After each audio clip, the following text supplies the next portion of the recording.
ఆ ప్రార్థన ముగించిన తర్వాత ఇద్దరి దగ్గరికి వెళ్ళి ఒక మాట అడిగా, నాన్న నేను కూడా ప్రభు కొరకు బ్రతకాలనుకుంటున్నా, నేను ప్రభు కొరకు బ్రతికేటట్లుగా నా కొరకు ప్రార్థన చేయండి నాన్న.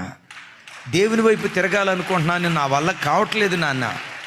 సరిగ్గా సెలవులు అయిపోయినాయి, ఏలూరు లేను. ఒక తల్లి ద్వారా నేను వాక్యం విని పూర్తిగా ప్రభు తట్టు తిరిగానంటే నేను చెప్తా, ఒక ఇంట్లో ప్రార్థనా పరుడు ఉంటే ప్రార్థనా పరుడుగా నిద్ర ఉండదు. అట్లాంటి కృప మన ఇంటికి దేవుడు దయచేయును గాక. మీరు నిద్రపోవద్దు, మీ పిల్లలు నిద్రపోకూడదు.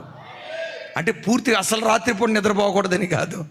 అంటాడు, యెహోవా జ్ఞాపకకర్తలారా, రే అయినా పగలైనా విశ్రమించకుండా మానక మీరు బోరలు ఊదుతూ ఉండండి అంటాడు.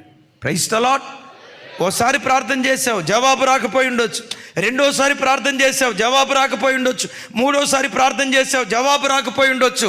ఒకటి ఖచ్చితం, ఏ నాటికైనా నీ ప్రార్థనకు దేవుడు జవాబు దయచేస్తాడు.